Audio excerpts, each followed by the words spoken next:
لا حول ولا قوة إلا بالله العلي العظيم. بسم الله الرحمن الرحيم. الحمد لله الذي لا يفر منعه الجمود ولا يبديه العطاء والجود، إذ كل معت منتقص سواه وكل مانع مذموم ما خلا، وهو المنان بفوائد النعم وعوائد مزيد والقسم، ما اختلف عليه دهر فيختلف منه الحال، ولا كان في مكان فيجوز عليه الانتقال. الصلاة والسلام على سيدنا ومولانا أبي القاسم محمد اللهم صل على محمد وعلى أهل بيته الطيبين الطاهرين، لا سيما مولانا ومولى الكونين أبي الحسن والحسين أمير المؤمنين علي بن أبي طالب عليهما السلام.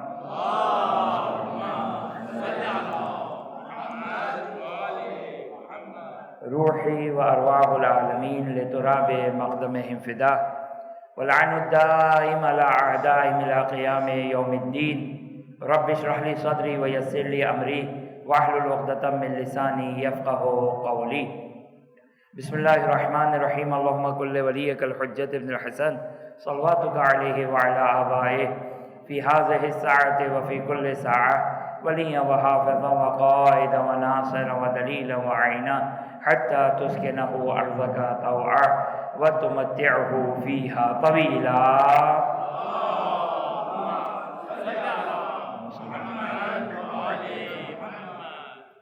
اللهم عجل لوليك الفرج واجعلنا من أنصاره وعوانه وأتباعه وشيعته والمستشهدين بين يديه. السلام عليك يا أبا عبد الله وعلى الأرواح التي حلت بفنائك.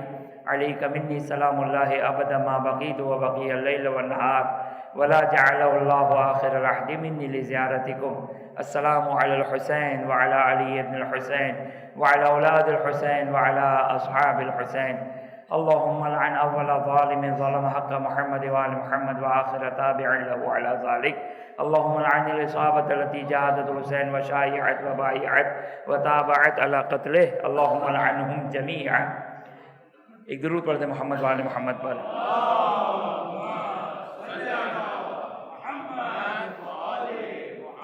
اما بعد فقد قال اللہ سبحانہ وتعالی فی کتابہ الکریم اعوذ باللہ من الشیطان الرجیم بسم اللہ الرحمن الرحیم من يعظم شعائر اللہ فإنها من تقوى القلوب. وقال اللہ سبحانہ وتعالی فی مقام آخر وما كان المؤمنون لينفروا كافة فلولا نفر من كل فرقة منهم طائفة ليتفقهوا الدين ولينذروا قومهم إذا رجعوا إليهم لعلهم يحذرون. ایک درود پڑھ دیں محمد وآل محمد پر.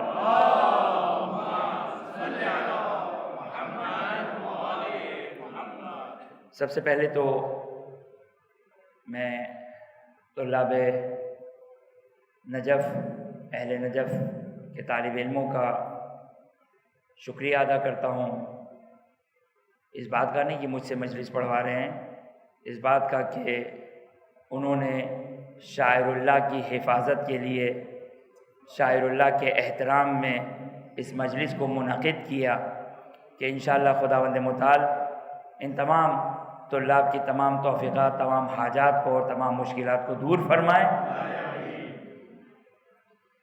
آپ کی خدمت میں دو آیت کی میں نے تلاوت کی.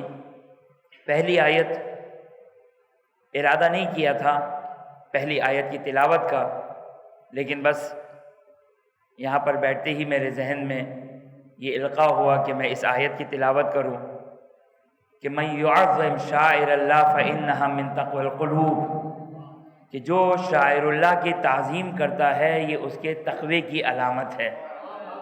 قبلہ آپ کی اجازت سے معاف کیجیے گا، میں جسارت کر رہا ہوں، توجہ کیجیے گا.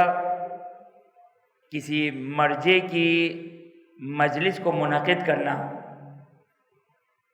اور اب الحمدللہ کہوں یا نہ کہوں مناسب نہیں ہے، کیونکہ اگر وہ مرجع ہو کہ جن کی ہم تقلید کرتے ہیں اگر ان کی مجلس منعقد کی جائے تو شاید ایک احساس ہو، تعصب کا احساس ہو کہ شاید تعصب کی بنا پر یہ جو منتظمین ہیں جنہوں نے اس مجلس کو بھی منعقد کیا، جتنا میرے علم میں ہے کہ وہ اس عالی مرج عالی قدر کے مقلد نہیں تھے، لیکن ہمارے بچوں اور جوانوں کو احساس ہونا چاہیے کہ عالم تشیع میں کتنا بڑا نقصان ہے، یقین جانیے۔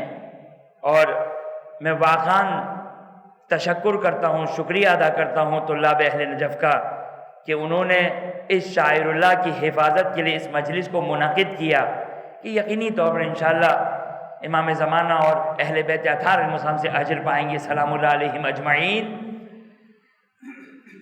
ایک فقیہ، ایک مرجع اگر اس دنیا سے جاتا ہے تو اگر شیخ مفید علیہ رحمہ کی وفات پر اگر امام زمانہ عجل اللہ تعالی فرجہ شریف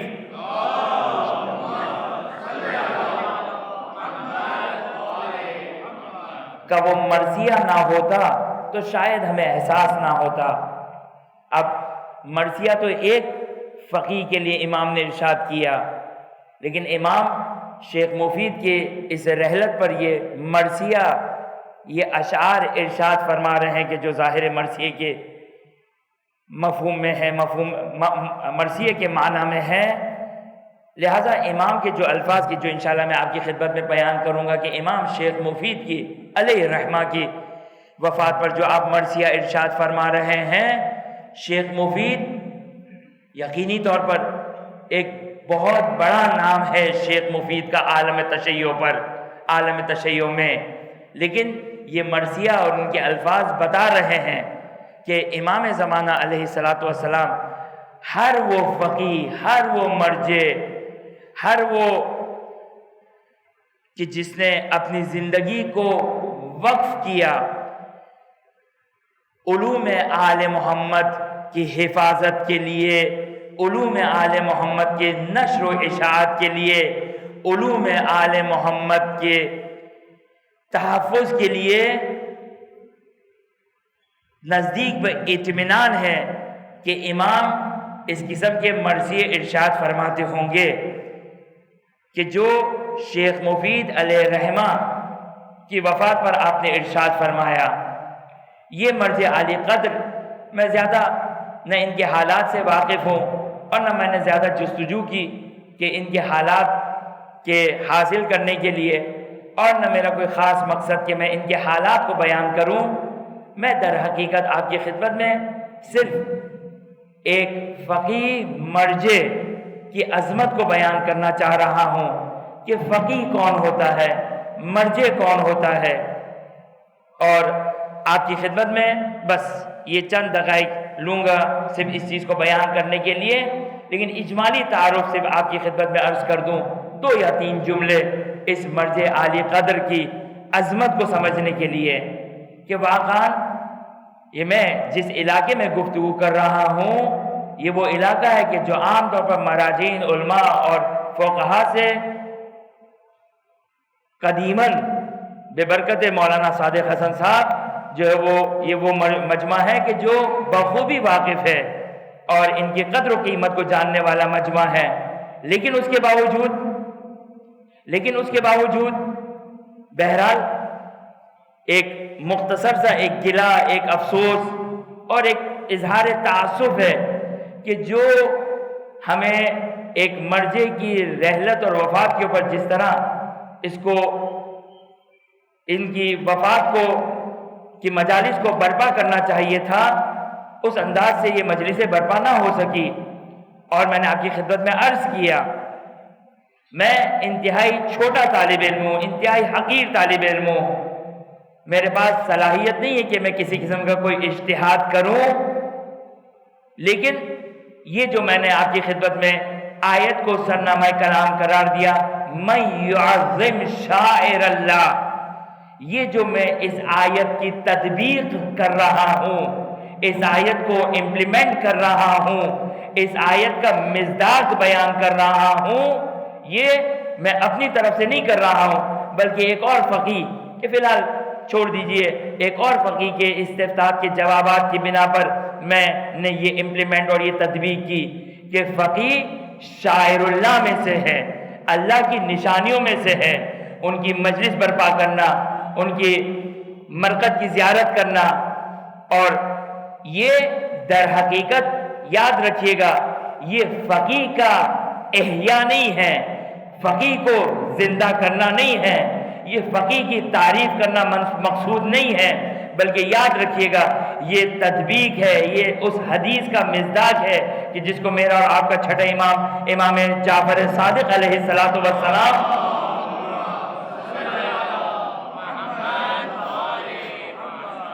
رحم اللہ من احیا امرنا، خدا کی رحمت نازل ہو جو ہمارے امر کو زندہ کرنے والا ہے۔ سید محمد سعید الحکیم الطباطبائی کہ وہ بزرگ فقیہ مرجع، دیکھیں ہمارے ذہنوں میں ایک بات آتی ہے، اگرچہ پھر میں دوبارہ تکرار کروں کہ جس علاقے اور جن مخاطبین کے درمیان میں گفتگو کر رہا ہوں ان کے ذہن میں یہ بات نہیں ہونی چاہیے کہ جن کے ہم مقلد ہیں روئے زمین پر یہی مجتہد ہے، یہی عالم ہے، یہی فقیہ ہے، یہی حلال و حرام کا جاننے والا ہے، باقی کسی کی کوئی ارزش نہیں ہے۔ نہیں، تقلید مرجع مقلد جس کی تقلید کی جائے، مقلدین جو تقلید کرنے والے ہیں۔ اب چند دنوں پہلے بعض احباب کے ساتھ ایک بیٹھک تھی تو حوض علمیہ کے اوپر ایک گفتگو ہوئی، تو ایک جو عام لوگوں کا ایک کنسپٹ ہوتا ہے، ایک سوال ہوتا ہے کہ اتنے سارے مدارس ہیں، اتنے سارے مدرسے ہیں، ان مدرسوں کا آؤٹ پٹ کیا ہے؟ ان مدرسوں کا آؤٹ پٹ کیا ہے؟ خوب اچھا سوال ہے، دعا کریں کہ میں اس کا صحیح جواب دے سکوں کہ ان مدرسوں کا آؤٹ پٹ کیا ہے۔ ہم سمجھتے ہیں کہ جو نشتر پاک میں مجلس پڑھ رہا ہے یہ اس کا آؤٹ پٹ ہے، جو خراسان میں مجلس پڑھ رہا ہے یہ اس کا آؤٹ پٹ ہے، جو کسی بڑے مرکز میں مجلس پڑھ رہا ہے یہ اس کا آؤٹ پٹ ہے۔ اگر پورے تشیع میں، تشیع یعنی شیعہ کمیونٹی میں اگر کہیں بھی کوئی مجلس ہو رہی ہے، کوئی مدرسہ ہو رہا ہے، کہیں حلال و حرام پڑھایا جا رہا ہے، کہیں حلال و حرام بیان کر رہا ہے، چاہے کوئی فقیہ ہو، مرجع ہو، مجتہد کے لیول پر ہو، یا حوزات علمیہ کہ جہاں پر ساری کتابوں کی تدریس کی جاتی ہے، مقدمات سے لے کر کفایہ اور کفایہ سے لے کر مافوق درس خارج وغیرہ دیا جا رہا ہوتا ہے، جہاں پر علوم محمد و آل محمد بیان کیے جا رہے ہوتے ہیں، یہ ہے آؤٹ پٹ۔ یہ ہے آؤٹ پٹ کہ جب کسی ایک فقیہ سے سوال کیا کہ آپ ہم مدد کرنا چاہتے ہیں تو ہم کس طالب علم کی مدد کریں؟ مفہوم اب بیان کروں، مجھے بعینی الفاظ یاد نہیں ہیں، تو انہوں نے کہا کہ نہیں، یہ تو حوزہ علمیہ ہے، یہاں پر نہیں معلوم ہے کہ 30 سال کے بعد 40 سال کے بعد کون کیا بن کر نکلے گا۔ لہذا آپ کی نیت اگر خالص ہے، اگر حوزات علمیہ کی مدد کرنا چاہتے ہیں، حوزات علمیہ کو محکم اور مضبوط کرنا چاہتے ہیں، طالب علم کو اگر محکم اور مضبوط کرنا چاہتے ہیں، آپ کی نیت کا 100% ثواب مل گیا، 100% ثواب بن گیا۔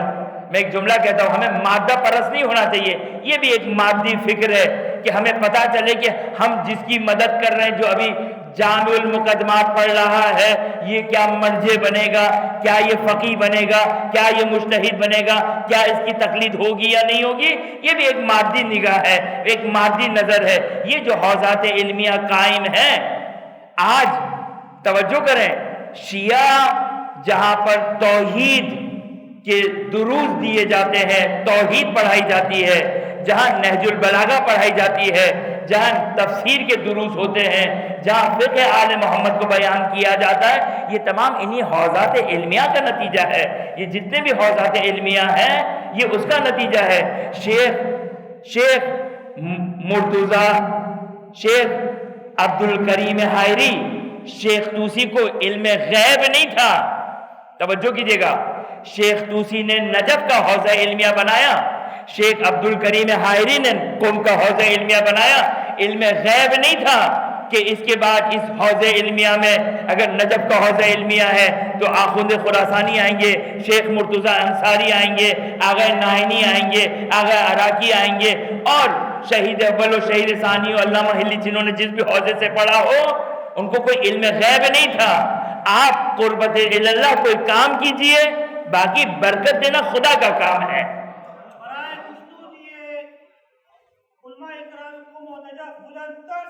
اللہم صلی علی محمد وعلی محمد وعجل فرجہ.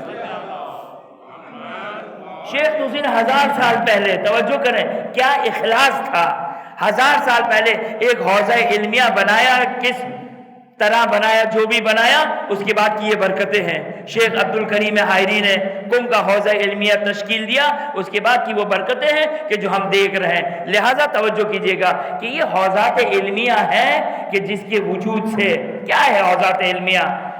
آپ کی خدمت میں چند جملے صرف سید محمد سعید الحکیم الطباطبائی کہ جو خاندان طباطبائی یعنی جو اگر حکیم کا خاندان تھا، صاحب عروہ کا یہ وہی طباطبائی خاندان ہے کہ یہ در حقیقت سید محسن الحکیم طباطبائی کے نواسے ہوتے ہیں. سید محسن الحکیم طباطبائی کے نواسے ہوتے ہیں. اور ان کی فراست، ان کی ذہانت کے بارے میں جو بعض چیزیں ہمیں ملتی ہیں، دیکھیں یاد رکھیے گا میرا بچہ اور جوان، اب یہ جو دیکھیں ایک لفظ ہے مرجعیت، مرجع. ویسے تو مرجع کا معنی اور مرجع کا جو مفہوم ہے، مرجع کا جو لغت کے اعتبار سے معنی ہے وہ معنی کیا ہے؟ مرجع یعنی جس کی طرف رجوع کیا جائے، جس کی طرف رجوع کیا جائے. خوب رجوع کیا جائے. میں نے آپ کی خدمت میں عرض کیا کہ ہم سمجھتے ہیں کہ مثال آج کا جو ایک مرجع ہے جس کی ہم تقلید کرتے ہیں، یہی کل تشیع کا ہم و غم ہے. ایسا نہیں ہے. حوضات علمیہ کہ جہاں پر یہ پورا ایک حوض علمیہ کا ایک سیٹ اپ ہے، پورا سیٹ اپ ہے. سیٹ اپ کا مطلب سمجھے کہ میں کیا آپ کی خدمت میں عرض کروں، جہاں مونٹیسری کلاس سے لے کر یونیورسٹی کا اختتام تک اس پورے سیٹ اپ کا نام ہے، اگر دینی اصطلاح میں کہا جائے تو حوض علمیہ کہ جہاں مونٹیسری سے لے کر درس خارج کے اعلیٰ دروس تک، جہاں پر طالب علموں کو تربیت دی جاتی ہے. تربیت پڑھا کر تربیت ہوتی ہے، علم دے کر تربیت ہوتی ہے، علوم آل محمد علیہ السلام بیان کر کے تربیت ہوتی ہے. یہ ہے تربیت. تو آگے سعید الحکیم آیت اللہ العظمیٰ سید محمد سعید الحکیم، سید محمد سعید ان کا نام تھا. سعید محمد سعید ان کا نام تھا. الحکیم اگر حکیم کے خاندان سے طباطبائی نسل سے ہے، اور جو ذہانت میں، فراست میں، نبوغ میں اور ذہانت کے اعتبار سے جو نقل کرنے والوں نے نقل کیا کہ آگے حکیم نے، چونکہ یہ میتھمیٹیشین بھی تھے، ان کے بارے میں کہا جاتا ہے یہ میتھمیٹیشین بھی تھے کہ ہمارے بعض فقہا علم حدیث، فقہ اور علوم آل محمد کے ساتھ ساتھ مختلف علوم میں بھی بعض ایسے فقہا گزرے ہیں کہ جو ماہر ہے دوسرے علوم میں. ان کے بارے میں کہا جاتا ہے کہ یہ میتھمیٹیشین تھے، ان کی میتھمیٹک بہت تیز تھی، بہت میتھمیٹکس میں آگے تھے یہ. لہذا وراثت کے احکام کے لیے سید محسن الحکیم نے ان کو اس کام پر مامور کیا تھا کہ جو وراثت، جو قرآن و حدیث سے وراثت کے احکام، اب دیکھیں وراثت کے احکام کو، اسی طرح خمس کے احکام، وراثت کے احکام، زکوٰۃ کے احکام، اس کو جدید ریاضی میں، جدید میتھمیٹکس میں اس کو ٹرانسفر کرنا ایک میڈیٹر چاہیے ہوتا ہے کہ ایسا کوئی میڈیٹر ہو کہ جو فقیہ بھی ہو اور میتھمیٹیشین بھی ہو. یہ آگے سید حکیم کی خصوصیت تھی. اسی طرح سید محسن الحکیم نے، توجہ کیجئے گا بہت بڑا مرجع ہے سید محسن الحکیم، وہ ان کی نبوغیت اور ان کی فقاہت سے، اب دیکھیں سید حکیم کا زمانہ ایک طویل زمانہ گزر چکا ہے. اب مجھے نہیں معلوم ہے کہ سید محسن الحکیم کے زمانے میں ان کی کیا عمر ہوگی، لیکن احساس ہوتا ہے کہ یہ ایک جوان ہوں گے اس زمانے میں. لیکن سید محسن الحکیم نے گویا ان کی جوانی میں، ان کی ایک کتاب ہے درس خارج کی، انسائکلوپیڈیا مستمسک العروۃ الوثقی، انہوں نے سید محسن الحکیم نے اپنا درس خارج جو ان کو تھا، ان کے پاس تھا، نظر ثانی کے لیے سید سعید الحکیم کے حوالے کیا تھا کہ تم نظر ثانی کرو کہ کہیں اس میں کوئی خطا تو نہیں ہے، میرا کوئی اشتباہ تو نہیں ہے. اب اتنا بڑا مرجع، یاد رکھیے گا مرجع کسی مقام پر بھی پہنچ جائے معصوم نہیں بنتا ہے، معصوم نہیں بنتا ہے۔ اور یہ بہرحال یاد رکھیے گا اس غیبت کے زمانے میں معصومین کی اور بالخصوص حجت خدا کی نگاہیں انہی مراجعین کی طرف ہے۔ کون سا مرجع؟ وہ مرجع، وہ مجتہد، وہ فقیہ جس نے اپنی زندگی صرف اور صرف وقف کی ہو، کن چیزوں کے لیے وقف کی ہو؟ صرف اور صرف قال الامام باقر علیہ السلام، قال الامام صادق علیہ السلام، قال الامام باقر علیہ السلام، قال الامام صادق علیہ السلام۔ مرجع یوٹیوب سے نہیں بنتا ہے، مرجع فیس بک سے نہیں بنتا ہے، مرجع خالی مطالعات سے نہیں بنتا ہے۔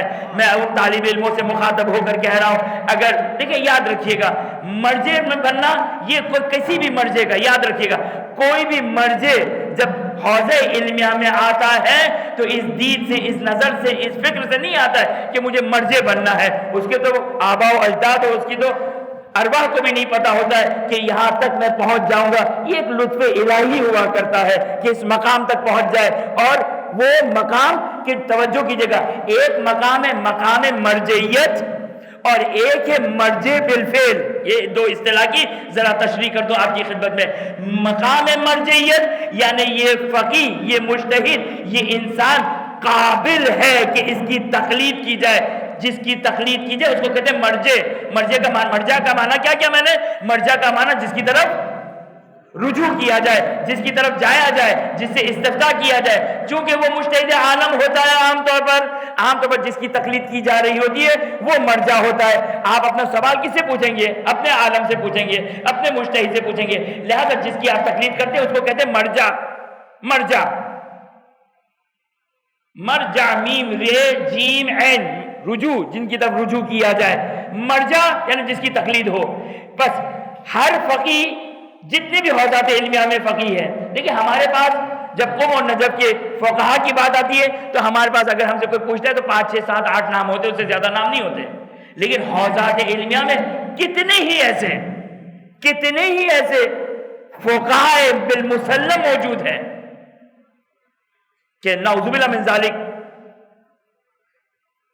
کہ عموم خاک کہ اگر یہ مرجع نعوذ باللہ من ذالک خدا نہ خواستہ ایک ساتھ، یہ جملہ کہنا بہت آسان ہے، سن لینا بہت آسان ہے، لیکن عالم تشیع کے لیے کتنا بڑا درد ہے یہ خود امام زمانہ عجل اللہ تعالیٰ فرجہ شریف ہی سمجھ سکتے ہیں۔ لیکن آپ کی خدمت میں یہ عرض کر رہا ہوں، یہ 5 6 اگر مرجع اگر ایک ساتھ خدا نہ خواستہ نعوذ باللہ من ذالک دہنم کہ میں منہ میں جو ہے وہ خاک، کہ اگر یہ سارے کے سارے اگر مرجع چلے جائیں تو ہمارے پاس کئی ایسے فقہاء بالمسلم آج بھی موجود ہیں جو ان کی خلا تو پورا نہیں کیا جا سکتا، حدیث معصوم ہے۔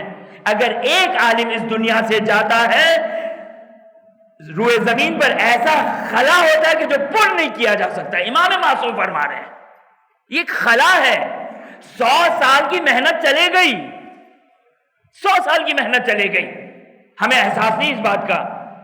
آیت اللہ العظمیٰ آگے سیستانی کا جملہ جو نقل ہوا، کہنے والے نے بیان کیا کہ آگے سیستانی آگے سعید حکیم کو، توجہ کریں، اس کو کون درک کر سکتا ہے؟ ایک فقیہ ہی درک کر سکتا ہے، یا امام معصوم درک کر سکتے ہیں یا ایک فقیہ درک کر سکتا ہے کہ آگے سعید سیستانی فرماتے ہیں آگے سعید حکیم کے انتقال کے اوپر کیا فرماتے ہیں؟ ان کے فرزند سے کہتے ہیں کہ سب سے پہلا شخص کہ جس کو جو سب سے زیادہ غم اور حزن ہوا ہے وہ سید سیستانی ہے، وہ میں ہوں۔ یہ فقیہ کو احساس ہے کہ کیا ہستی اس دنیا سے چلے گئی، 100 سال کی محنت، کون سی محنت؟ دولت، شہرت، جاہ، مقام، انسان کرتا ہے نا، زحمت کرتا ہے، ساری زندگی کوشش کرتا ہے، کوشش کماتا ہے، خود زندگی گزارا ہے یورپ میں، GCC کے کسی ملک میں، اس کے بال بچے یہاں پر کماتا ہے، کمائی میں فنا ہو جاتا ہے، یہاں پر اس کا محل درست ہو جاتا ہے۔ کیا حاصل ہوا؟ محاصل صفر ہے، بلکہ مائنس میں ہے، لیکن ہم اس کو احتیاطاً کہتے ہیں صفر میں ہے محاصل۔ ایک فقیہ اس دنیا سے گیا کہ جو نشر و اشاعت کر رہا تھا توحید کو، رسالت کو، ولایت کو، اور یہ سعید حکیم اعلی اللہ مقامہ، خدا واقعا ان کے درجات کو بلند کرے، کہ تمام ان علوم میں، کہ عام طور پر فقہا، اب یہ خود ایک الگ موضوع ہے کہ فقہا کے وقت اتنی فرصت نہیں ہوتی ہے، لیکن واقعاً ان کی زندگی ایک بابرکت زندگی تھی. حتیٰ بعض ان کی کتابیں موجود ہے کہ جو انہوں نے صدام کے قید خانے میں لکھی ہے. یہ ہوتا ہے فقیہ، اپنے اوقات کو ضائع نہیں کرتا ہے، اپنے وقت کو ضائع نہیں کرتا ہے، اپنے ٹائم کو ویسٹ نہیں کرتا ہے. زندان میں بیٹھ کے ان کی بعض کتابوں کے بارے میں کہ انہوں نے فقط اور اپنے حافظے کی بنیاد پر کتاب لکھی ہے، حافظے کی بنیاد پر کتاب لکھی ہے. خوب یہ جو اس دنیا سے چلا گیا، جن کی مختلف اصول فقہ، اصول کربلا کی تاریخ پر، کہ اگرچہ یہ ساری کی ساری تقریباً میرا نہیں خیال ہے کہ کوئی اردو میں کوئی خاص ترجمہ ہو سوائے رسالہ عملیہ کے، کہ انشاءاللہ زمانہ گزرنے کے بعد انشاءاللہ امید ہے کہ جو عقیدے کے اوپر ان کی کتاب ہے، جو ہمارے اور آپ کے کام کی ڈائریکٹ ہو سکتی ہے، بالخصوص عوام کے کام کی. کربلا کے اوپر جو ان کی کتاب ہے، یہ وہ ڈائریکٹ کتاب ہے کہ جو ہمارے کسی ڈائریکٹ ہم سے ریلیٹڈ کتاب ہے. باقی حوزے کی کتابیں ہیں کہ رسائل کے اوپر ان کا حاشیہ ہے، کفایہ کے اوپر ان کا حاشیہ ہے، خود اصول کا ان کا درس خارج ہے، آگے محسن الحکیم کی تقریرات ہے، آگے شیخ حسین ہلی کے اوپر ان کی تقریرات ہے، آگے خوئی کے اوپر ان کی تقریرات ہیں. تو یہ سارے وہ کتابیں ہیں کہ جو انہوں نے اپنی ساری زندگی لکھی اور اس دنیا سے چلے گئے. شیخ مفید علیہ الرحمہ، اب دیکھیں میں تو یہ نہیں کہہ سکتا ہوں، میرے پاس علم غیب نہیں ہے کہ میں یہ کہوں کہ آج امام زمانہ عجل اللہ تعالی فرجہ الشریف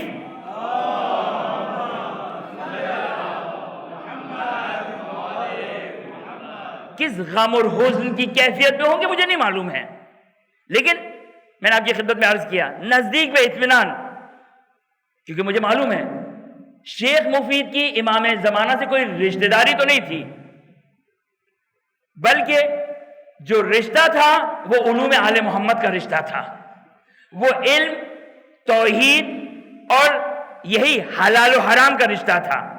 شیخ مفید علیہ الرحمہ جب اس دنیا سے گئے، احتجاج تبرسی، یہ کسی واقعات کی کتاب سے نہیں پڑھ رہا ہوں میں، واقعات کی کتاب اب لکھی جاتی ہے، نہیں معلوم اس کا کتنا اعتبار ہوتا ہے. بعض اوقات بقول کسی کے بعض لوگوں کو پابند کیا جاتا ہے، یہ مقرر کیا جاتا ہے کہ آپ کچھ واقعات لکھیں، یعنی کیا مطلب؟ یعنی واقعات کچھ بنائیں. احتجاج تبرسی کی روایت ہے کہ شیخ مفید علیہ الرحمہ کی رحلت پر امام زمانہ عجل اللہ تعالی فرجہ الشریف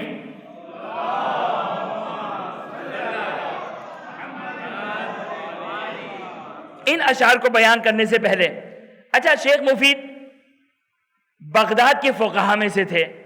اس زمانے میں دو تشیع کے مرکز تھے، ایک قم المقدس، یعنی شیخ عبد الکریم حائری سے پہلے، جو کہ قم مقدس چھٹے امام کے دور سے ہی شیعہ مرکز رہا ہے قم مقدس.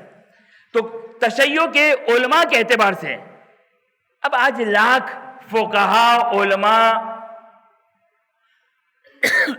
ان کو ہم جتنا بھی سائڈ پہ کرنا چاہیں، جتنا بھی کنارے کرنا چاہیں، دین تشیع کی بنیاد یہی فقہا ہے.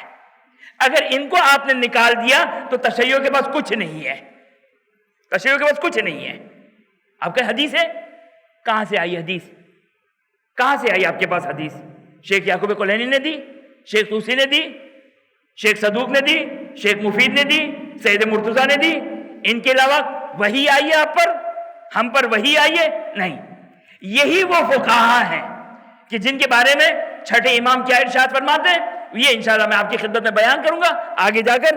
بس اب شیخ مفید یہ بغداد کے فقہا میں سے تھے، چونکہ ان کا مرکز کاظمین، امام موسیٰ کاظم علیہ السلام اور امام محمد تقی علیہ السلام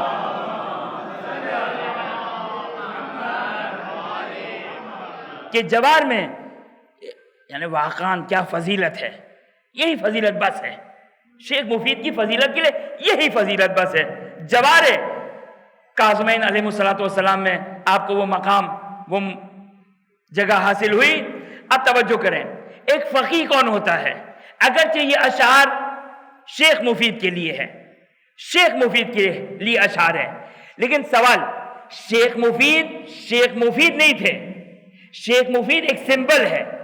جو بھی اس علم کے مقام پر پہنچتا ہے اور جو بھی علم کی نشر و اشاعت کے لیے تبلیغ کا وہ کام کرتا ہے جو شیخ مفید نے کیا، یہ سارے کے سارے القابات جو امام نے شیخ مفید کے لیے کہے ہیں، یہ سارے کے سارے القابات اس فقیہ کے لیے بھی ہے، اس مرجع کے لیے بھی ہے، اس عالم کے لیے بھی ہے جو شیخ مفید کی طرح درس بھی دے رہا ہے، توحید بھی پڑھا رہا ہے، علوم آل محمد کی نشر و اشاعت بھی کر رہا ہے، اور حلال و حرام کو بھی بیان کرنے والا ہے اور حفاظت کرنے والا ہے۔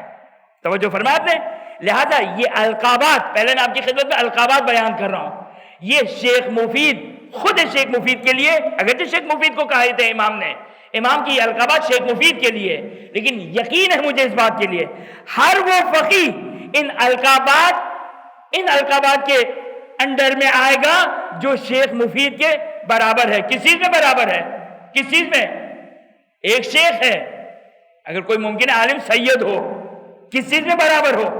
علوم میں۔ کون سے علم میں؟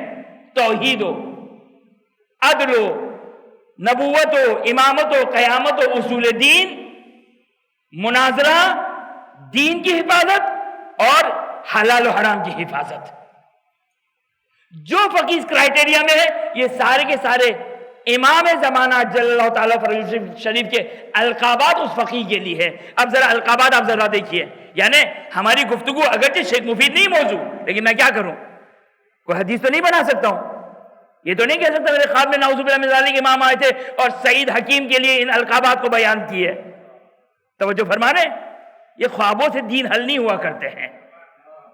توجہ کیجئے گا، شیخ مفید کے لیے ان القابات کو بیان کیا۔ اس کو درس خارج کی اصطلاح میں کیا کہتے ہیں؟ تنقیح منات۔ تنقیح منات، تنقیح منات یعنی شیخ مفید کا جو اسٹیٹس تھا، شیخ مفید کا جو اسٹیٹس تھا، ان کے لیے اگر امام زمانہ علیہ السلام اگر اشعار یہ ارشاد فرما رہے ہیں یا ان کے لیے یہ القابات استعمال کر رہے ہیں، تو شیخ مفید ایک سمبل ہو گئے۔ جو بھی علم کے اعتبار سے نشر و اشاعت علوم آل محمد علیہ السلام میں جو اس مقام پر ہوگا، یہ القابات اس کو شامل ہوں گے۔ یہ درس خارج کی اصطلاح میں کہلاتا ہے تنقیح منات، کہ ٹائم نہیں ہے کہ میں آپ کو تنقیح منات کی اصطلاح کی وضاحت دوں۔ امام فرماتے ہیں شیخ مفید، اچھا شیخ مفید، اب یہاں پر ایک بات، ٹائم تو ویسے نہیں ہے ہمارے پاس کیونکہ مجھے دو چیزیں مزید آپ کی خدمت میں بیان کرنی، یہ چند القابات اور چند اشعار کے جو امام سے منسوب ہے، اور اس کے بعد اصل فقہا کے بارے میں چھٹے امام کے ارشادات، چند دو ارشادات آپ کی خدمت میں بیان کرنے ہیں، لیکن ایک جملہ آپ کی خدمت میں بیان کر دوں۔ شیخ مفید کا ایک نظریہ تھا، شیخ مفید کا ایک نظریہ تھا، اور واقعاً تعجب ہوتا ہے مجھے۔ دیکھیں، توقی کسے کہتے ہیں؟ خط، لیٹر۔ امام زمانہ کے لیٹر، چند لیٹر اور چند خطوط، چند توقیات جو تاریخ تشیع میں موجود ہے، شیعہ کتابوں میں موجود ہے۔ ایسا نہیں ہے کہ جو بھی فقیہ گزرا، جو بھی مجتہد گزرا، امام زمانہ نے ان کو کوئی خط لکھا ہو، کوئی سند دی ہو، نہیں، ایسا کچھ نہیں ہوتا ہے، ایسا کچھ نہیں ہے۔ میں ایک جملہ بھی کہتا ہوں، توجہ کیجئے گا، اب کاش وقت ہوتا، مجھے تو احساس نہیں تھا کہ وقت اتنا جلدی گزر جائے گا، میں آپ کی خدمت میں یہ بیان کرتا کہ آج ان تمام چیزوں کے باوجود جو میں بول رہا ہوں، یاد رکھیے گا، مطمئن نہ ہو جائیے گا، یہ ساری تعریف کرنے کے بعد مطمئن نہ ہو جائے کہ ارے اب ہمیں کوئی فکر کی ضرورت نہیں ہے۔ یاد رکھیے گا، ان تمام فضائل کے باوجود جو میں بیان کر رہا ہوں اور کچھ کروں گا، یاد رکھیے گا آج بھی ہم یتیم ہیں۔ جب تک امام کا ظہور نہیں ہوتا، ہم سب کے سب یتیم ہیں، اور اس میں کوئی شک نہیں ہے۔ روایات بیان کرتی ہے ایتام آل محمد، آل محمد کے یتیم۔ کون ہے آل محمد کے یتیم؟ میں اور آپ، اگرچہ ہمارے ماں باپ زندہ ہو، جن کے ماں باپ زندہ، خدا ان کے ماں باپ کی حفاظت فرمائے، جن کی اس دنیا سے جا چکے ان کی مغفرت فرمائے، لیکن ہم سب کے سب ایتام آل محمد ہے، ایتام آل محمد۔ اور غیبت کے زمانے میں ان یتیموں کا کفیل کون ہے؟ ان یتیموں کی کفالت کرنے والا کون ہے؟ جو بھی علوم آل محمد کو وہاں سے لے کر، دل سے لے کر نہیں، اپنی طرف سے نہیں، صدر الواعظین سے نہیں، اپنے سینے سے نہیں، اپنے بنائے ہوئے نہیں، علوم آل محمد کو آل محمد سے لے کر لوگوں تک پہنچاتا ہے، وہ ہے کفیل ایتام آل محمد، یتیمان آل محمد کی کفالت کرنے والا۔ اور شیخ مفید کہ جو کفیل ایتام آل محمد علیہ السلام میں وہ سر فہرست ہمیں نظر آ رہے ہیں۔ آپ لوگوں سے 10 بستہ معذرت چاہتا ہوں، میں کیا کروں، میرا قصور نہیں ہے، وہاں پہ مجھے اشارہ دیا جا رہا ہے کہ آپ لوگ کو آگے آگے بلاؤں، تو ایک درود پڑھتے ہوئے آگے آگے تشریف لے آئیں، ایک درود پڑھتے محمد و آل محمد پر۔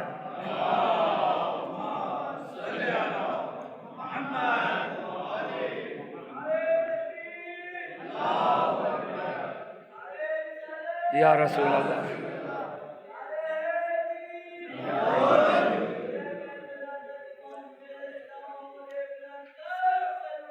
اللہم صلی علی محمد و آل محمد وعجل فرجہ۔ دیکھیں ایک جملہ آپ کی خدمت میں عرض کر دوں، ایک جملہ آپ کی خدمت میں عرض کر دوں کہ یہ ایک عام جوان کے ذہن میں ایک کنفیوژن رہتی ہے، کیا؟ یہ ہے غیبت کا زمانہ، غیبت کا زمانہ، یعنی امام زمانہ کی توقیع بھی ہے، توقیع یعنی امام زمانہ کا لیٹر لکھنا، کس کے نام؟ شیخ مفید کے نام، اور امام زمانہ علیہ السلام کا مرثیہ بھی ہے شیخ مفید کے نام۔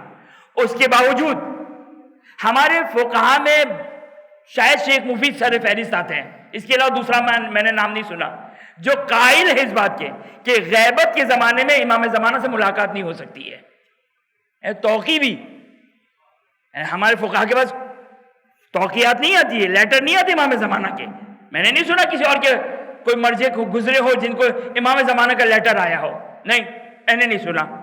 ملاقات ہوئی ہے تو خدا بہتر جانے، ان کا اور امام زمانہ کا معاملہ ہے، لیکن توقیع لیٹر، توجہ کیجئے گا، لیٹر صرف شیخ مفید کے نام مشہور علماء فقہا میں، اور اس کے باوجود شیخ مفید کس بات کے قائل تھے کہ غیبت کے زمانے میں امام زمانہ سے ملاقات نہیں ہو سکتی ہے، غیبت کے زمانے میں امام زمانہ سے ملاقات نہیں ہو سکتی ہے۔ لہذا توجہ کیجئے گا، اپنے بچوں اور جوانوں کے لیے کنسپٹ کلیئر کرنا چاہتا ہوں کہ یاد رکھیے گا غیبت کے زمانے میں ہمارا ہم و غم کیا ہے؟ جو ظاہر میں انہی مراجعین اور مجتہدین کے ذریعے سے دین آ رہا ہے، یہ ہمارے لیے حجت ہے، یہ ہمارے لیے حجت ہے۔ یہ جو بعض لگا کنسپٹ ہے کہ مجتہد اور مرجع کا تعلق امام زمانہ علیہ السلام سے ہے، مرجع کے پاس کوئی امام زمانہ کا واٹس ایپ نمبر ہے، مرجع کے پاس کوئی امام زمانہ کا کوئی کانٹیکٹ نمبر ہے، ایسا کچھ نہیں ہے۔ دلیل کیا ہے؟ جا کے درس خارج کی ساری کتابوں کو پڑھ لیجئے، شیخ صدوق سے لے کر آج تک ایک فقیہ نے یہ نہیں لکھا ہے، توجہ کیجئے گا، شیخ صدوق سے لے کر ارے آرام کرنے دیں، شیخ صدوق سے لے کر آج تک، شیخ صدوق سے لے کر آج تک ایک فقیہ نے یہ نہیں لکھا ہے کہ میں نے یہ سوال امام زمانہ سے پوچھا ہے، توجہ کر رہے ہیں؟ ایک فقیہ مجھے دکھا دیجئے۔ شیخ مفید کے بارے میں ایک بات کہی جاتی ہے، شیخ مفید کے بارے میں ایک بات کہی جاتی ہے کہ انہوں نے ایک مسئلے کا جواب دیا، امام نے اصلاح کی وغیرہ وغیرہ، مستند کوئی ثابت شدہ لوح محفوظ کی طرح معلوم نہیں 100%، تو کوئی فقیہ، کوئی مرجع، کوئی مجتہد، خوب توجہ کیجئے گا۔ اب یہاں پر آپ کی خدمت میں بیان کرنا چاہ رہا ہوں، شیخ مفید کا نظریہ تھا کہ امام زمانہ کی غیبت میں ملاقات نہیں ہو سکتی ہے، لیکن بہرحال فی الحال میرا یہ موضوع نہیں ہے، تفصیل سے میں نے اس موضوع پہ گفتگو کر چکا ہوں میں، لیکن علی یہ حال امام زمانہ علیہ السلام شیخ مفید کے لیے، شیخ مفید آپ کی خدمت میں نے بیان کیا، شیخ مفید کو میں کیوں بیان کر رہا ہوں؟ کیونکہ میرے پاس اگر سید حکیم کے بارے میں امام زمانہ کا کیا کہنا ہے نہیں پہنچا ہے، لیکن نزدیک میں اطمینان ہے کہ شیخ سید محمد سعید الحکیم اسی مقام پر کہ جس مقام پر شیخ مفید، اگرچہ اب میں اس مقام کو بعین ہی تو میں کون ہوں کہنے والا، میں تو نہیں کہہ سکتا ہوں، لیکن بہرحال یہ انہی کیٹیگریز میں آتے ہیں۔ کیا فرماتے ہیں امام زمانہ شیخ مفید کو؟ فرماتے ہیں لِأَخِ السَّدِيدِ، امام زمانہ کیا کہتے ہیں؟ میرا بھائی، شیخ مفید کو فرما رہے ہیں، یعنی ایک فقیر کو، آپ کی خدمت میں عرض کیا شیخ مفید سے کوئی دوستی ان معنوں میں نہیں تھی، کوئی رشتہ داری نہیں تھی کہ خاص شیخ مفید کے لیے ہے، جو بھی اس مقام پر پہنچ جائے، جو بھی پہنچ جائے، ان کو امام زمانہ کیا کریں؟ لِأَخِ السَّدِيدِ، میرا محکم اور مضبوط بھائی، والولی میرا دوست، الرشید صاحب فہم، شیخ المفید، سلام اللہ علیک، امام زمانہ سلام دے رہے ہیں، سلام اللہ علیک ایھا الولی، اے دوست، المخلص، یہ ہے اصل کرائٹیریا، یہ ہے اصل کرائٹیریا۔ میرے وہ طالب علم جو یہاں پر بیٹھے ہیں اور جو مستقبل میں انشاءاللہ خداوند متعال ان کی تمام راستوں کو ہموار کرے اور وہ اعلیٰ علمی مقام تک پہنچ سکے، جو حوزات علمیہ کے یہاں پر اسٹوڈنٹس بیٹھے ہوئے ان کے لیے میری خصوصی دعا تھی کہ اس مقام تک پہنچے کہ شیخ مفید کے بارے میں امام فرماتے ہیں کیا؟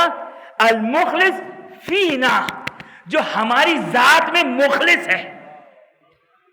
مخلص ہر انسان کو پتا چلتا ہے کہ کتنا مخلص ہے۔ آپ میرے بارے میں نہیں کہہ سکتے کہ میں مخلص ہوں یا نہیں ہوں، میں آپ کے بارے میں نہیں کہہ سکتا ہوں، لیکن مجھے یہ معلوم ہے کہ میں خود کتنا مخلص ہوں، میں خود کتنا مخلص ہوں۔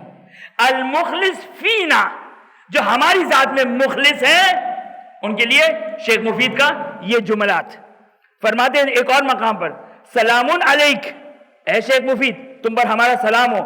توجہ کریں، یہ ہے کرائٹیریا، ایھا الناصر للحق والداعی الیہ بکلمۃ الصدق، یہ ہے اصل کرائٹیریا۔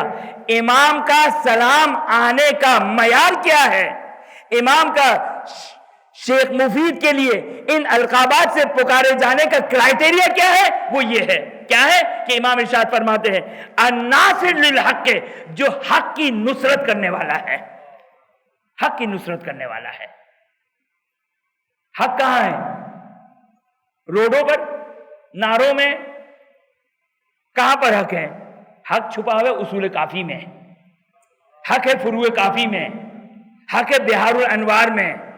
یہ حق، اس کی نصرت کرنے والا الناصر للحق، حق کی نصرت کرنے والا، والداعی الیہ، کہ جو حق کی طرف دعوت دینے والا ہے، بکلمۃ، سچے کلمات کے ذریعے سے۔ یہ تو ان کی حیات میں وہ خطوط ہیں، وہ لیٹرز ہیں کہ جو امام زمانہ نے شیخ مفید کے نام لکھے۔ اب شیخ مفید کی رحلت پر، شیخ مفید کے انتقال پر امام زمانہ عجل اللہ تعالی فرجہ الشریف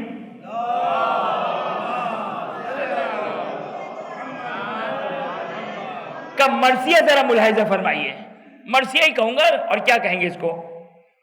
شیخ مفید کی رحلت پر، شیخ مفید کی رحلت پر امام زمانہ علیہ السلام سے منسوب یہ جملات کہ جو احتجاج تبرسی، ہماری معتبر کتاب احتجاج تبرسی میں یہ اشعار منقول ہے، کیا فرماتے ہیں لا صوت النائی، لا صوت النائی بفقدک انما یوم علی آل رسول عظیم،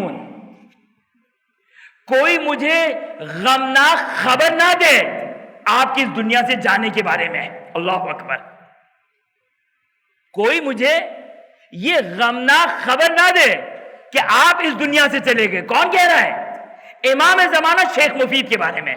ایک مرجع اس دنیا سے جائے، یاد رکھیے گا، وہ مرجع، آج کا جو مرجع ہے وہ شیخ مفید کی منزلت پر ہے، کوئی فرق نہیں ہے، بلکہ اگر وقت ہوتا تو آپ کی خدمت میں یہ بیان کرتا، نہیں اب یہ جملہ کہوں گا اس کا انصاف نہیں کر سکوں گا، لہذا میں جملہ نہیں کہہ رہا ہوں۔ اللہ یہ حال کہ آج کا مرجع، آج کا مجتہد، مرجع اور مجتہد کیسے بنتا ہے میں نے اپنی گزشتہ مجالس میں بھی بیان کیا تھا، لیکن سن لیجئے میرا بچہ اور جوان سن لیں، مجتہد کیسے بنتا ہے۔ مجتہد اس طرح نہیں بنتا ہے، آپ دن میں کتنے گھنٹے کام کرتے ہیں؟ 8 گھنٹے، 9 گھنٹے، شاید 10 گھنٹے کام کرتے ہو، نہیں معلوم مجھے اس سے زیادہ کرتے ہیں یا نہیں کرتے، لیکن تقریباً جو ورکنگ آورز ہوتے ہیں وہ یہی ہوتے ہیں۔ مرجع کیا کرتا ہے؟ مرجع کے 24 گھنٹے جس میں سے نماز، کھانا اور کچھ دیر کا آرام نکال لیجئے، اس کے بعد جو مرجع کے پاس ٹائم ہے نا وہ سارا کا سارا قال الامام باقر، قال الامام صادق علیہ الصلوۃ والسلام کی جستجو میں گزارتا ہے۔ یہ ہوتا ہے مرجع۔ یہ میں شوخی نہیں کر رہا ہوں، اس میں کسی قسم کا کوئی مبالغہ آرائی نہیں ہے، کسی قسم کا کوئی مبالغہ آرائی نہیں ہے۔ مرجع ایسی نہیں بنتا ہے جن کے بارے میں نے آپ کو بیان کیا تھا، فقہا، ظاہر آغا ضیاء الدین عراقی، بہت بڑا نام ہے آغا ضیاء الدین عراقی، آخوند خراسانی کے شاگرد، وہ یہ فرماتے ہیں اگر انہی سے منسوب ہے، ورنہ کسی اور بزرگ فقی اور اصولی سے منسوب ہے۔ فقی کیسے بنتا ہے؟ فقی بنتا ہے، آپ لیجئے سوئی، نیڈل، سوئی سے آج شروع کر دیں کنواں کھودنا، جب کنواں کھد جائے تو یاد رکھیے گا آپ نے مرجے جتنی زحمت کی ہے۔ یہ ہوتا ہے اجتہاد، کوئی مبالغہ رائی نہیں ہے۔ ذرا 10 منٹ تو انسان بیٹھے جو حقیقی در سے خارج ہے، ہاں معذرت کے ساتھ۔ اب دیکھیں حوزہ علمیہ ہے نا، حوزہ علمیہ عام ہوتا ہے، ہر قسم کے درس و دروس ہوتے ہیں۔ حوزہ علمیہ کو دیکھیں، حوزہ علمیہ بعض لوگ قم جاتے ہیں اور یا نجف جاتے ہیں۔ ہم نے حوزہ علمیہ کی تعریف میں مولانا سے مجلس سنی تھی، ہمیں حوزہ علمیہ دکھائی ہے۔ حوزہ علمیہ کہیں دکھائی نہیں دیا جائے گا آپ کو۔ حوزہ علمیہ کوئی یونیورسٹی نہیں بنی ہوئی ہے، یہی 5 آدمی، 5 طالب علم، 10 طالب علم، 50 طالب علم، 30 طالب علم، 100 طالب علم، 200 طالب علم، ایک جگہ یہاں درس ہو رہا ہے، مسجد میں درس ہو رہا ہے، امام بارگاہ میں درس ہو رہا ہے۔ کون سا درس؟ مجلس نہیں، وہ درس کہ جس میں ہم 5 منٹ سے زیادہ نہیں بیٹھ سکتے ہیں۔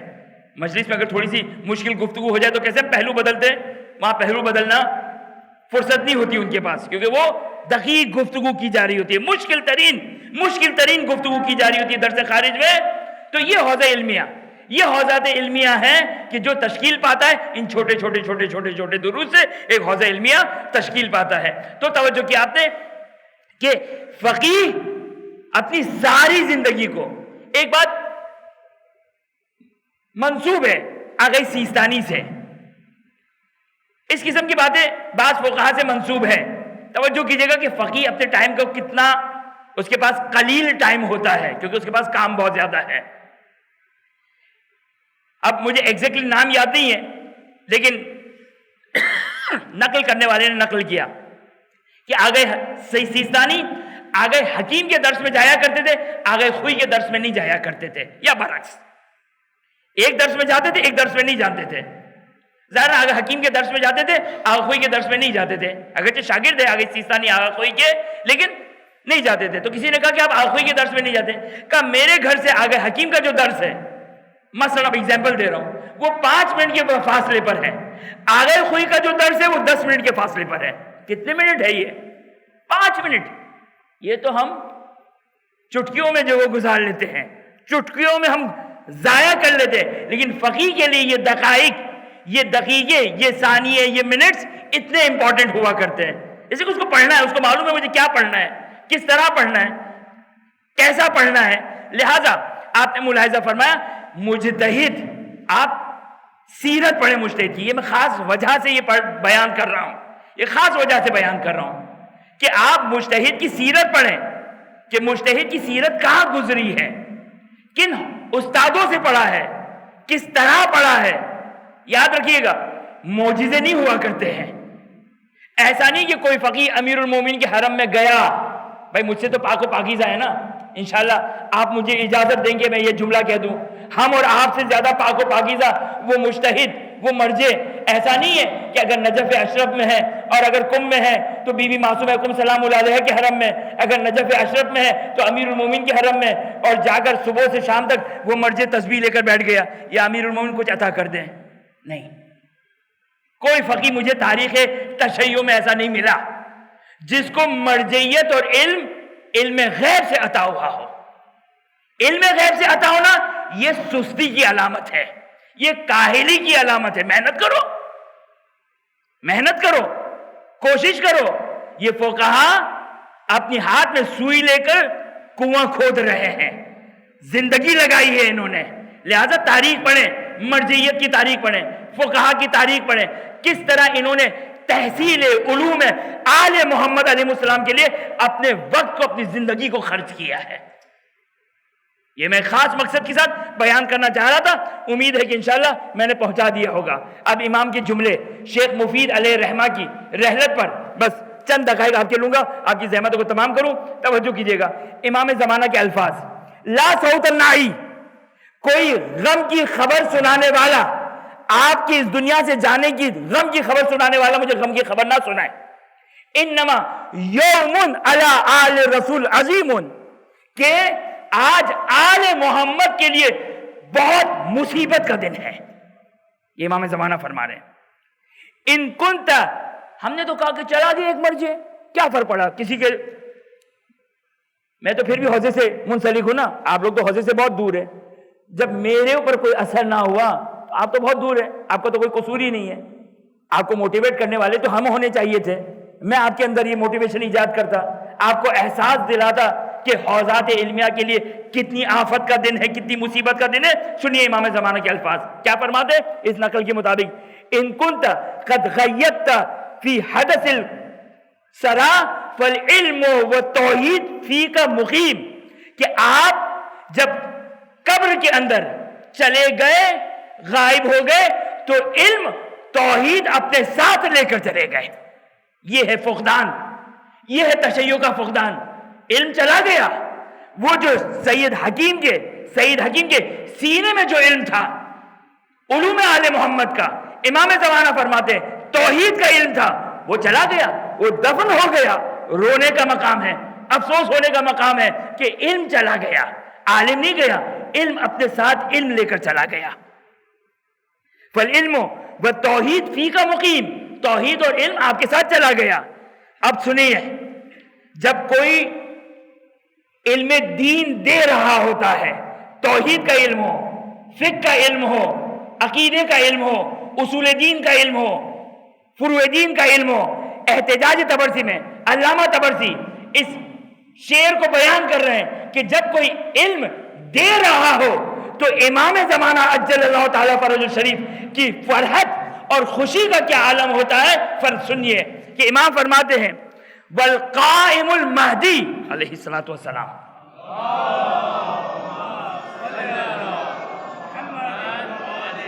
امام فرما رہے ہیں، خود امام مہدی فرماتے ہیں، امام حجت فرماتے ہیں. یہ میں نے دوبارہ سے تکرار نہیں کروں گا. امام فرماتے ہیں یہی جو میں نے نام آپ کے سامنے لیے، یفرح، خوشی محسوس کرتا تھا جب آپ درس کی کرسی پہ بیٹھ کر درس دیا کرتے تھے. جب علوم آل محمد نشر ہو رہا تھا نا، مجھے اور آپ کو احساس نہیں ہے اس بات کا. بابا امام صادق علیہ السلام ایسے ہی دعا دے رہے ہیں، رحم اللہ من احیا امرنا، جو ہمارے امر کو زندہ کرے، خدا کی رحمت اس پر نازل ہو. کیا ہے امر؟ امر آل محمد کیا ہے؟ امر آل محمد اصول کافی ہے، امر آل محمد فروع کافی ہے، امر آل محمد کتب اربعہ ہے، امر آل محمد بحار الانوار ہے. یہ امر آل محمد علیہ السلام ہے. جو اس کو بیان کرتا ہے وہ اس کو زندہ کرنے والا ہے. جو زندہ کرنے والا ہے، چھٹے امام کی دعائیں اس کے لیے، چھٹے امام کی دعائیں، کوئی مذاق نہیں ہے، کوئی شوخی نہیں ہے، کوئی کھیل نہیں ہے. رحم اللہ معتبر روایت ہے. امام فرماتے رحم اللہ ہماری رحمت نازل ہو. اور اس کے بعد توجہ فرمائے، دو جملے سن لیجئے، مسائل کے نہیں، یہ دوسری مصیبت سن لیجئے. فقہ، دین، علوم آل محمد کی عظمت کو ہم پہچانیں. یقینی طور پر انہی علوم کے ذریعے سے، انہی ہستیوں کے ذریعے سے ہمیں آل محمد کی قدر کا احساس ہوگا. دین کہاں سے آئے گا؟ امام کیا فرماتے ہیں؟ چھٹے امام جعفر صادق علیہ السلام،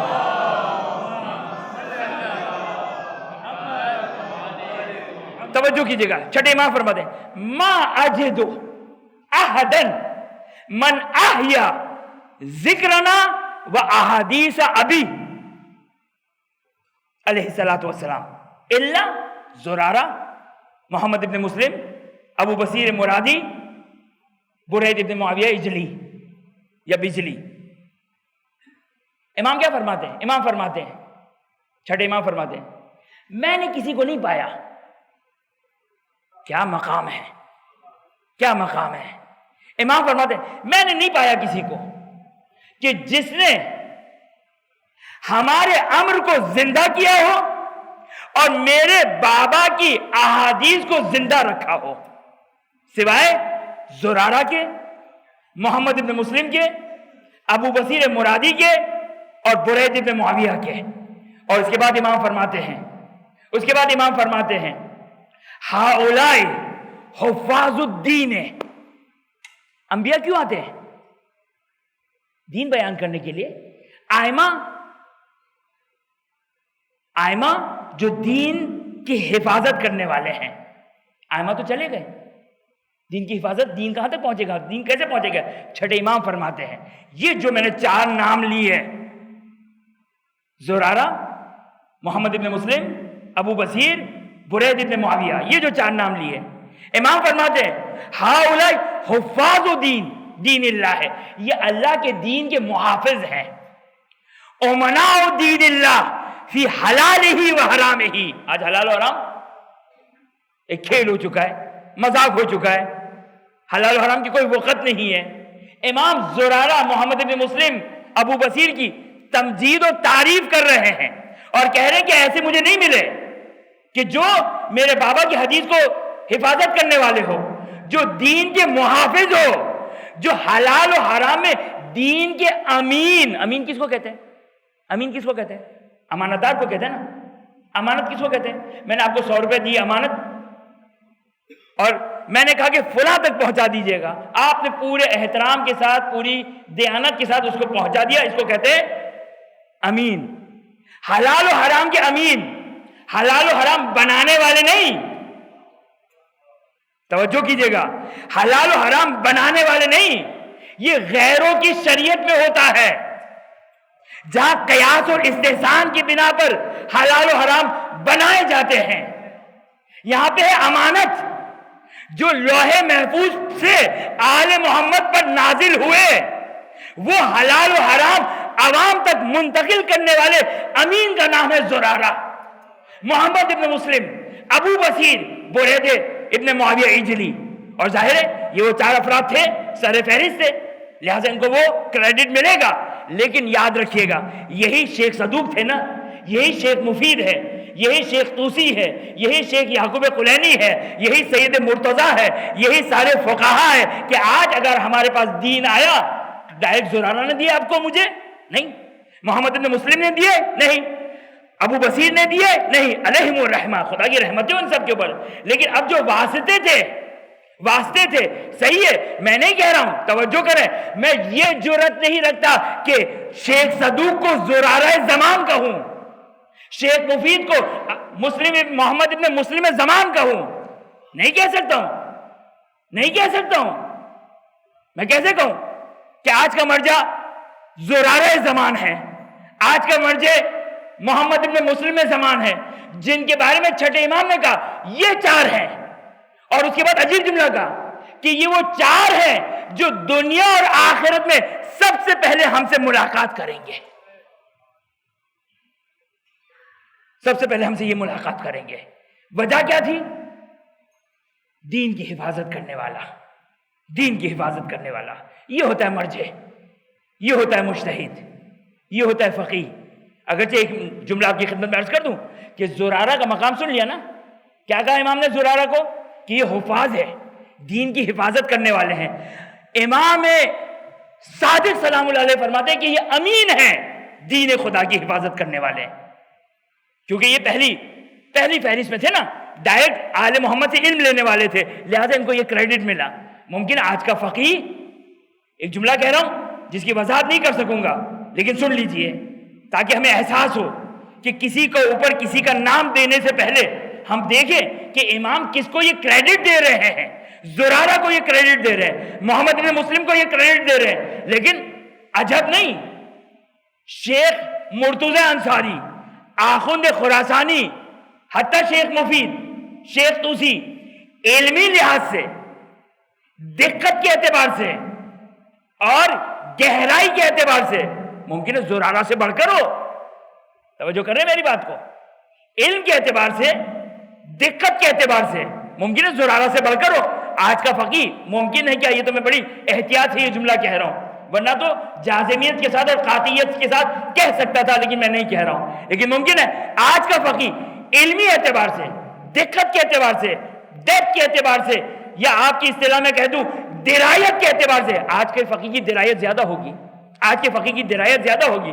اگر میری بات پہ اگر غصہ آ رہا تو ایک حدیث سن لیجئے، ایک حدیث سن لیجئے، معتبر حدیث ہے.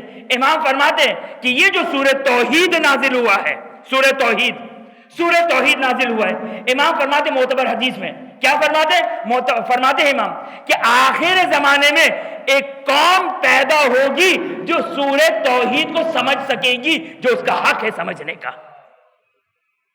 تو اس میں گھبرانے کی بات نہیں ہے. ممکن ہے اس زمانے کا ایک فقیہ، یاد رکھیے گا، ذہانت، انٹیلیجنٹ ہونا، کسی کا ذہین ہونا، یہ کمال کا کرائٹیریا نہیں ہے.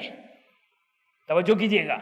کسی کا ذہین ہونا، کسی کا انٹیلیجنٹ ہونا، کسی کا ہوشیار ہونا، یہ کمال کا کرائٹیریا نہیں ہے. کمال کا کرائٹیریا کیا ہے؟ دو باتیں. کمال کا کرائٹیریا کتنا ایمان اور امانت دار ہے اور کتنا مخلص ہے. اور یہ تھے زرارہ محمد بن مسلم، کہ جنہوں نے پہلی، یعنی آج اگر یعنی جو میڈیٹر جس کو صحیح طریقے سے صحیح نام دے سکتے وہ زرارہ اور محمد بن مسلم تھے. تو یہ فقہا، یہ مراجعین کہ بس ہم ان کے حق میں صرف مجلس کو برپا کر سکتے ہیں، چند مصائب کے جملے پڑھ کر گریہ کیا، ان کو ہدیہ کر سکتے ہیں اور ان کے لیے دعائیں مغفرت کر سکتے ہیں. اور اگر ہم خدا کی بارگاہ میں اس امر میں شریک ہونا چاہتے ہیں، کس امر میں؟ کہ امام فرماتے کہ رحم اللہ من احیا امرنا، جو ہمارے امر کو زندہ کرنے والا ہے. اگر کسی مرضی کی اگر مجلس کو اگر ہم نے برپا کیا، منعقد کیا، گمانے کبھی نزدیک پہ اطمینان یہ کہہ سکتا ہوں کہ رحم اللہ من احیا امرنا کیا. ہم نے امر آل محمد کو زندہ کیا. بس خداوند متعال تمام گزشتگان تمام مراجعین بالخصوص سید محمد سعید الحکیم کی مغفرت فرمائے، درجات کو بلند کرے، اور انشاءاللہ خدا یقینی طور پر خدا کی بارگاہ میں ان کے درجات بلند ہو گئے، مزید ان کی درجات کو بلند کریں. لیکن ہم چاہتے ہیں کہ جو اس عظیم مرجع کی خدمت میں ہدیہ بھیج سکتے ہیں، وہ سب سے اہم ترین ہدیہ، اہم ترین اور سب سے زیادہ مؤثر ترین ہدیہ ہو سکتا ہے، وہ یہ ہے کہ غم حسین میں بہنے والے چند آنسو کو ہدیہ بھیج دیں ہم. بس عزادارو، یہ وہ ایام ہیں کہ جب آل رسول بازار شام میں ہے. اللہ اکبر. ہائے سید سجاد، کیا غربت ہے. سید سجاد کی کس کس غربت کو انسان پڑھے. اللہ اکبر. سید سجاد کی اس غربت کو پڑھوں کہ جب عصر عاشور میرا مولا سجاد اپنے بابا سے جدا ہو رہا ہے. سید سجاد کی اس غربت کو پڑھوں کہ جب شام غریبہ شمر ملون آتا ہے اور آپ بیماری کی حالت میں بستر پر لیٹے ہوئے ہیں اور آپ کے نیچے سے بستر کو چھینا جا رہا ہے. آپ کی کس کس مصیبت کو پڑھوں.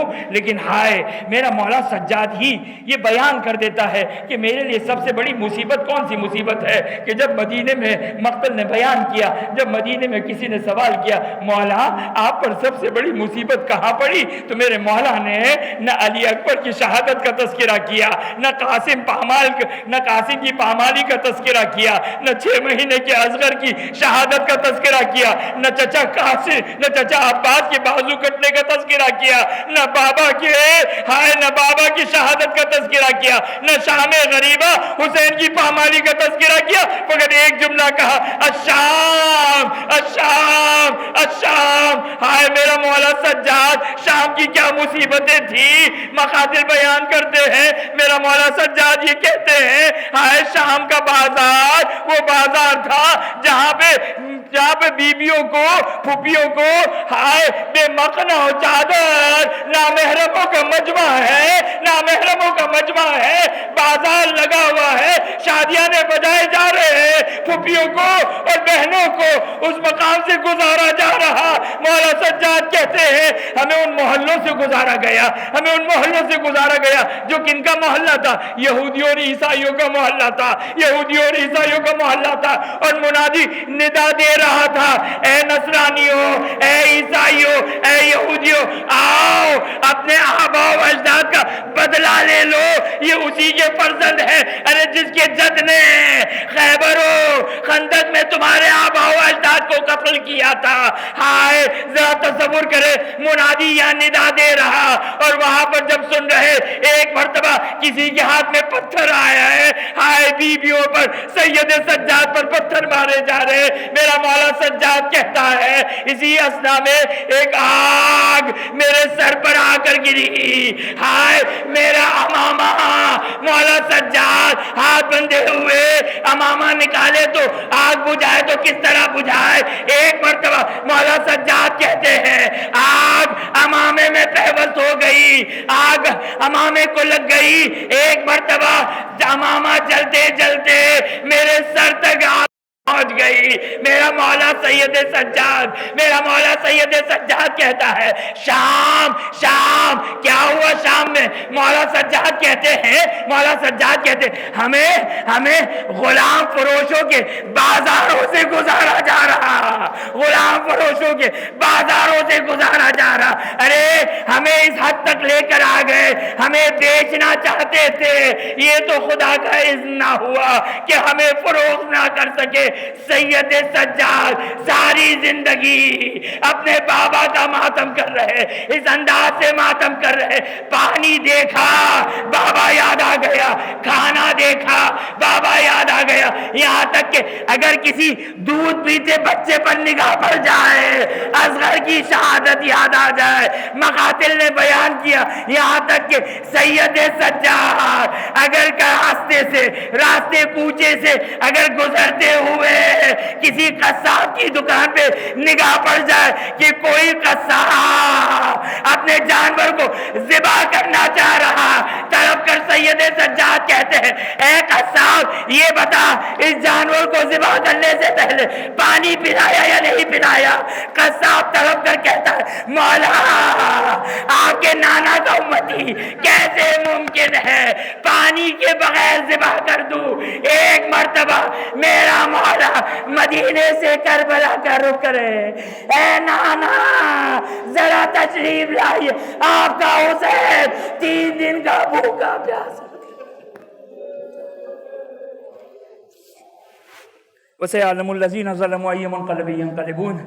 بارِلہ ان آنسوؤں کو باعث شفاعت قرار فرما، خداوندہ اس مجلس کو، ان آنسوؤں کو مرحوم سید محمد سعید الحکیم کے درجات کی بلندی کا سبب قرار فرما۔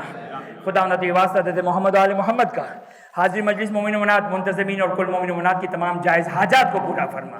خداوندہ تو یہ واسطہ دیتے ہیں محمد و آل محمد کی عظمت کا واسطہ، جو مومن و منات پریشان حال روزی رزق کی مشکلات میں گرفتار، بچوں کی تعلیم، بچوں کی شادی، گھریلو مسائل، بحق محمد و آل محمد خداوندہ تمام مومن و منات کی بالخصوص منتظمین کی تمام مشکلات کو دور فرما۔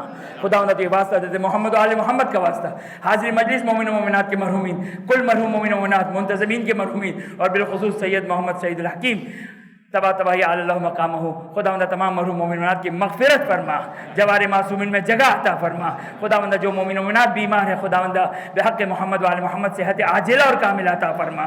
خداوندہ تو یہ واسطہ دیتے محمد و آل محمد کا اپنی آخری حجت امام عصر زمان سلام اللہ علیہ کے ظہور میں تعجیل فرما، ہمیں ان کے آوان و انصار میں قرار فرما۔ ماتم حسین۔